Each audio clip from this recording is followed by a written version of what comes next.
Hello, Kim Townsel here. Welcome back to my channel. I'm going to start sharing for free on YouTube the tips from School Skills 101. When I taught at Burbank High School, I taught a class where I was helping 9th graders become more successful in school.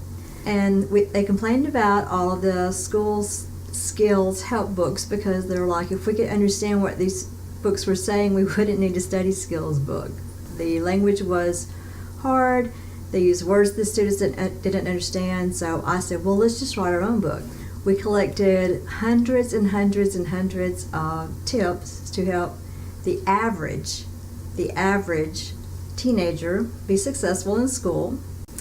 We poured over them, we collected, we tested and tested and tested, and that's what we used in our curriculum. Once we did that, and I was pretty satisfied with the top 101 tips, I ended up putting them into a book called School Skills 101.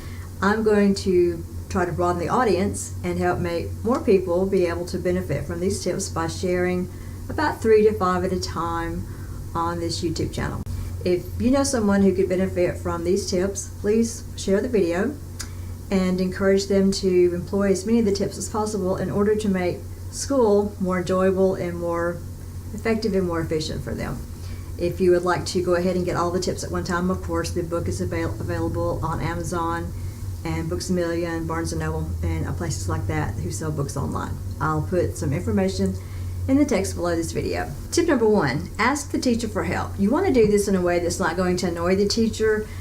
There's no way that we can process everything that teachers say. Teachers talk so fast, particularly most teachers are female, and women talk faster than most males can understand. So you want to ask for help in a way that's not going to annoy the teacher. For example, we don't want to blurt, just yelling things out. We don't want to be disrespectful. We can raise our hand and wait until we're called upon and say, could you please repeat what you just said? You can try to restate what you think the teacher said. That's going to show that you were listening and were trying to comprehend.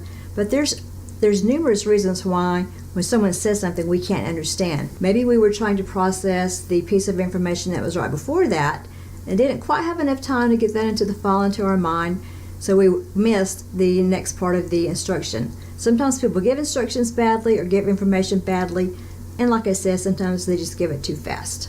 Prefacing it with a, I'm sorry I didn't get that, could you repeat it or could you explain it, is one way to show respect.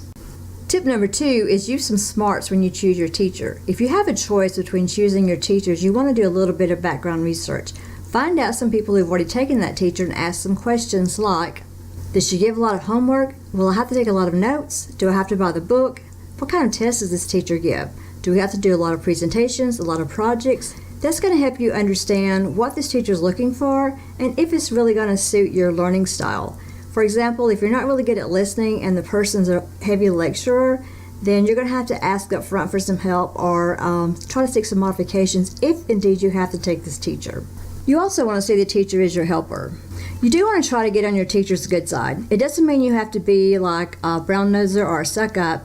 And some people accuse teachers of having pets, and probably some teachers do. But it's just human nature that people are going to like people who are nice to them and who are respectful and polite. So having good manners can go a long way towards making your interactions with this person that you're going to have to see anyway, right? So having good manners and respect is going to help the teacher help you. It's just easier to help someone who is nice and polite and respectful than it is to help someone who is rude and belligerent and disrespectful.